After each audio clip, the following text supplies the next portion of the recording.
The live chat began filling 15 minutes before the stream even started. Comments slid upward in neon bubbles, languid hearts, lotus flower emojis, declarations of affection for Solara, the woman who had turned breathing exercises into an empire. She appeared on screen exactly at 8, framed by candlelight in the quiet lap of an artificial pond projected behind her. Her voice flowed out of laptop speakers in bedrooms and dorms and offices around the world. Welcome, radiant souls. Tonight we release the husks of tension we drag behind us and step into the lucidity of now. Mara had heard that sentence, or one like it, on each of Solara's Thursday night sessions. A year ago, her therapist had suggested guided meditation to help with insomnia. Solara had seemed harmless, even helpful, until Mara's younger sister Ginny vanished after attending one of the influencer's in-person retreats. Ginny's phone froze on a final text. Going deeper now. Love you. Talk later. She never did. Missing person flyers and police interviews had achieved nothing. So Mara enrolled in Solara's premium tier, posed as a devout follower, and watched for any misstep that could explain why Ginny and 4 other retreat guests dropped from the grid that same weekend. Tonight, Mara planned to screen record everything, pump the audio into a forensic tool, and comb through the ambient chants, looking for something, anything, to pry open the mystery. Solara's eyes closed as she guided the chat through diaphragmatic breathing. Inhale for 4. Hold. Exhale for 6. Multicolored captions floated as she spoke. Accessibility toggles she touted as proof of her inclusivity. At minute 5, a low flutter swam beneath her words, a current too soft for normal attention. Mara adjusted the volume and almost missed it again. A pulse just below audibility, like moth wings. She clipped the feed, ran it through a spectral analyzer, and froze. Buried under the pastel waveform was a ladder of shapes, precise as Morse code. Mara isolated the sub-70 Hz band. The analyzer painted a faint phrase, more shape than text, rise when called. It ran on loop for 12 seconds, then disappeared beneath a swell of singing bowls. Heart drumming, Mara rewound and isolated a second section. Another whisper message floated in the spectrogram. Follow the shimmer. Mara's mind raced. Were these Easter eggs for sound designers or deliberate commands? She remembered nights when Ginny would play Solara's archived sessions on noise-canceling headphones and claim she felt light enough to float out of herself. Dissociation had been merely a metaphor then. But what if the audio included a true hypnotic payload? Something a typical ear could shrug off, but a vulnerable one could not. Mara's cursor hovered over the Report Stream button, but that would only alert the platform's auto-moderation, which rarely looked beyond foul language or copyright claims. She needed something incontrovertible, proof that people were acting on these messages, and she needed to know why. She typed in the chat, Solara, I've been feeling detached lately. Is that normal? Thousands of comments piled atop hers, but Solara's gaze seemed to find the camera at the exact moment Mara pressed enter. The feeling of floating is simply the mind unclenching, Solara answered, smiling into the lens, as if the question had been spoken aloud. Viewers flooded the chat with awe. Solara had always portrayed herself as someone who could read collective energy rather than individual text. Tonight, Mara felt a chill crawl up her spine at the precision of the response. A sudden knock rattled Mara's apartment door. She muted the stream and cracked it open to find Jonah, a digital forensics grad student who owed Mara a favor for editing his thesis. He held 2 coffees and a portable EEG headset. Got your text, he said, stepping inside. Hidden binaural cue? That's new. Mara relayed what she'd discovered. Jonah fired up his laptop. We'll run a differential. People with slight hemispheric asymmetry, epileptics, dissociatives, even chronic meditators, are more susceptible to binaural entrainment. If Solara knows her audience, she might have built a Trojan horse just for them. They rejoined the stream at minute 29. Solara had moved into a humming segment. Let the hum dissolve any desire to move. Let yourself be borne by the river of stillness. But behind her words came another spectrographic ribbon. Await the address. Jonah whistled. This is not accidental, he murmured. It's deliberate subcompression, pitched at exactly 9.3 hertz, the midpoint of the alpha fringe. Relaxed, receptive, dream borderline territory. Mara pictured Ginny sitting in a circle of cushions at the retreat, headphones on, eyes vacant, waiting for instructions beamed beneath the music. Had the guests been given a final directive? Something that convinced them to walk into obscurity. Then Solara's frame pixelated, and for half a second the background slideshow glitched, revealing not the tranquil pond, but a dark warehouse lined with standing figures, robed silhouettes staring straight ahead. The feed stuttered back to the pond. The chat erupted. LOL buffering, trippy filter, glitch art. No one seemed alarmed. Jonah scrubbed back and isolated the frame. Enhancing it revealed a numeric overlay on the far wall. 523763 degren, 4.8940 dg, coordinates. Mara's pulse rocketed. Amsterdam. Ginny's last credit card ping had been an airport purchase there before her phone went dark. Solara is still live, Mara said. If she's dropping coordinates, listeners in that region might already be moving. Jonah opened a tab, plotting the location. An abandoned postal depot outside the city center. We contact the Dutch police. Mara shook her head. We need proof of wrongdoing, not a weird coincidence. We go. We record. Jonah hesitated, then nodded. By dawn, they were on an early flight. A patched-together plan and 2 duffel bags of gear. The EEG headset, directional mics, night vision GoPros. They touched down in Schiphol, rented scooters, and rode into the damp wind toward the depot. The building hunched at the edge of a canal, windows shattered, graffiti blossoming across its bricks. A metal fence lay folded like cardboard where someone had cut through. Inside, shafts of sun highlighted dust motes drifting above pigeon droppings. Yet the echo of human presence remained. Neat rows of yoga mats, spent incense cones, bottles of electrolyte water arrayed on a folding table. Jonah set the EEG headset on his head. If there's any active signal, this'll spike.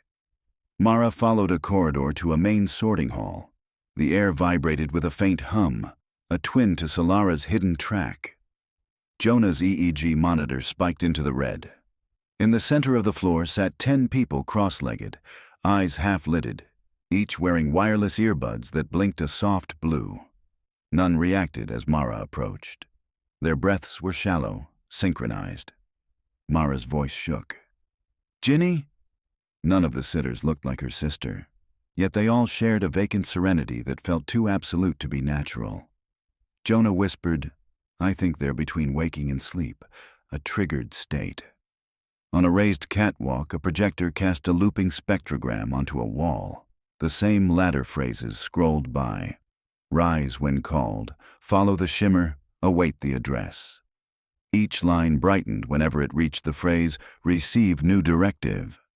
As that phrase sharpened, every sitter twitched, heads tilting as if listening to a distant telephone.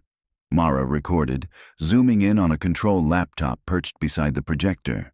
An open window showed a countdown, 0:12:16.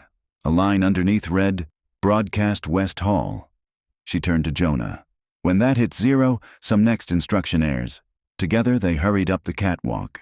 The laptop was logged in under the name Arden. Jonah began copying files onto a flash drive. Folder names scrolled, compliance models, resonance partitions, patron tiers. Mara opened a text file titled Tier 3 Induction. Deliver at 10 Hz delta, amplitude, 16 LUFS. Visual priming, Aurora Swirl Palette, 55 CCFF, 21114A. Verbal link, When I shine, you rise. Anchor memory, Oasis dream. The language wasn't unambiguous incrimination, but it read like a blueprint to hack consciousness. Another folder contained medical records, ADHD, PTSD, temporal lobe epileptics. Profiles gleaned, no doubt, from Solara's sign-up questionnaires. Mara felt bile rise. The countdown hit 3 minutes. Jonah yanked a second flash drive from his bag. "We upload a null wave," he said. He replaced the scheduled audio file with 10 minutes of white noise, masking it under the same metadata. The timer reached 0. The projector flickered. On the floor below, the sitters stiffened, then relaxed again, confused. One by one, they removed their earbuds, blinking back into awareness like dreamers surfacing. A man whispered, "Where?" Mara descended the stairs. "You're safe. You were guided here. Do you remember anything?" A woman rubbed her face. "I clicked a link. Solara's local meetup. She said we'd do a dawn meditation." Others murmured similar stories. None knew they had flown across borders, taken trains, breached fences. Their passports had been confiscated, piled in a plastic crate Mara found behind the projector. As she distributed the documents, police sirens warbled outside. Jonah had emailed an anonymous tip with GPS coordinates and the incriminating files before they entered. "Better back up than none," he'd said. Officers flooded the depot. Statements were taken. The freed listeners were ushered to ambulances. Mara provided her recordings, though she omitted her presence in the control booth, spinning a partial story. She'd followed an anonymous tip to the site. A detective with a salt and pepper beard scrolled through photographs of the spectrogram messages. His brow furrowed. "We have cybercrime listening in. This subaudible instruction layer qualifies as non-consensual manipulation. Could be assault charges."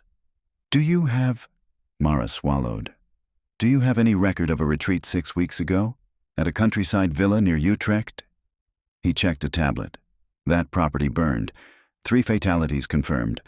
No IDs yet. Mara's knees gave way. Jonah steadied her. Later, in a small hotel room, Mara stared at the city lights. Ginny might be among the unidentified, or she might still be obeying an instruction chain somewhere else. News feeds began buzzing. Wellness guru stream linked to human trafficking investigation. Solara's channel vanished, profiles wiped, but short clips reappeared on fringe mirrors. They're silencing free enlightenment, users claimed. Conspiracy influencers cast her as a persecuted prophet. Jonah sat at the desk, headphones on. "I've unpacked her backups," he said. "Look." Audio stems arranged like DNA on his screen. Her binaural layers were evolution-based. Tier 1 calms, Tier 2 detaches, Tier 3 accepts direct suggestions. Each level trains the brain to yield more control. "Can you trace where the suggestions originated?" Mara asked. "Yes, a remote SSH tunnel points to a server farm in Odessa. But get this, hidden in the stems are watermarks." Solara's voice reading numbers. "GPS again. I think they're drop sites for bodies or pickups." He hesitated. One set of numbers was auto-deleted. I restored it. He showed her coordinates to a forest in northern Slovakia. Timestamp, 3 days after Ginny's retreat. They rented a car and drove across borders, through rain and winding mountain roads. At dusk, they reached a forester's trailhead. No police this time, just the 2 of them, and a lingering scent of wet pine. They followed the GPS arrow a mile in, toward a clearing where birdsong cut sudden and silent. A canvas tent sagged among ferns, untouched in weeks. Inside lay a narrow cot, a solar battery, a sat phone with a dead SIM. On the tent wall, scrawled in charcoal, a sentence repeated, "When I shine, you rise." Next to it, a drawing, a sketch of a woman with long braids. Ginny. Tears blurred Mara's vision. She rifled through a rucksack and found a journal. The first entries were Ginny's exuberant musing about freedom from anxiety. As the pages advanced, her handwriting shrank, directives crowding out thoughts. Forage, collect water at dawn, chant, wait. Names appeared. Others who must have shared the tent, perhaps ordered to disperse later. Final page. Instruction misfiring. Heard birds today, felt wrongness. Need to break pattern. If someone reads, play sound 0.2 second offset opposite phase. Jonah scanned the note. Opposite phase playback would cancel the carrier wave. She tried to program her own escape. Mara searched the rucksack and found a thumb drive. Back at the car, they loaded the file. 10 seconds of white noise overlaid with Ginny's voice whispering, "Wake." They sat, listening until the forest felt painfully vivid. Colors raw, air sharp. "She figured it out," Mara said. "But maybe too late." Jonah placed a hand on her shoulder. "If there's one, there might be more. Others who broke free and left clues." They reported the site. Forensic teams arrived, collected the journal, the drive, evidence of unlawful detention. No human remains were found. No sign of Ginny except the drawings and handwriting. The search widened. Interpol added Solara to red notice lists. The influencer's real name, Shira Levinson, surfaced along with prior work in neuroacoustic research subsidized by a defense contractor. She had applied for 2 patents on EEG-coupled suggestion loops, then abandoned them. Funding vanished. She pivoted to wellness, built a cult from people seeking calm. She monetized docility and sold the obedient. Destination unknown. Weeks turned into months. Mara kept digging, collaborating with cyber investigators, tracing Solara's voice across darknet streams. Each time they shut down a server, a mirror surfaced, audio tweaked. But the watermark, her signature GPS code, always lingered. Jonah designed an open-source detector. Volunteers around the world scanned meditation audio, uploading flags. The project exposed dozens of copycats, though none as sophisticated as Solara's. One winter morning, a notification arrived. Unknown source flagged at detector level 9. File name, Dawn Breaths, Solstice. The spectrogram revealed new text. Turn east. The beacon calls. "I need your light, sister." The coordinates pointed to a coastal monastery in Portugal. Mara flew that night. The monastery perched on a cliff, whitewashed walls glowing under a full moon. The main chapel held 3 monks, each wearing earbuds. They offered no resistance when Mara removed them. Beyond a cloister, she found a cell lit by a single candle. A woman sat cross-legged. Braided hair, thinner now, but unmistakable. "Ginny?" Her voice cracked. The woman's eyes fluttered open. "Mara?" The syllables emerged as though tasted for the first time in years. They clutched each other, sobbing. Ginny's memory was patchy. She recalled phases of obedience and moments of clarity when she fought the suggestions. She had managed to embed subtle calls for help within Solara's distribution chain, altered watermarks, reversed cues, whenever she was assigned to engineer new audio. Each message was a breadcrumb, trusting someone would decode them. "She thinks I'm still entranced," Ginny said. "I kept my breath steady till I could plant the beacon code, but Solara's coming. She always visits on upload nights."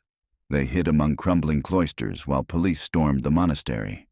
Solara arrived in a black van, expecting to preview a new session, and walked straight into cuffs. Her tranquil facade cracked only once, when she saw the sisters step from shadow, united. Hatred and awe warred in her eyes. Months later, at an international tribunal, neuroscientists testified. Victims recounted lost years, unexplained journeys, fractured wills. Solara faced charges of kidnapping, unlawful medical experimentation, manslaughter. The court played audio of her soothing voice. In that sterile room, stripped of her engineered harmonics, she sounded ordinary, flat, even frightened. After the verdict, Mara and Ginny retreated to a small cottage near the sea. Therapy was slow. Nights were hardest. Certain frequencies could still tug at Ginny's nerves. Jonah fitted the house with filters, soft pink noise that shielded them both. One evening, as gulls wheeled above the tide, Ginny asked, "Do you think I'll ever hear music again without scanning for poison?" Mara thought of the spectrograms etched into her mind, the hum beneath every silence. She considered the thousands still healing, the vulnerabilities hidden inside anyone longing for calm. "We'll learn," she said. "We'll build sounds that free, not bind. And we'll teach others to see the pictures inside the noise. Ginny nodded. Gaze on the horizon where sun met water, soundless yet resonant. Together they inhaled, exhaled, and listened to the honest hush of waves. No commands, no shimmer, just the simple pulse of living present.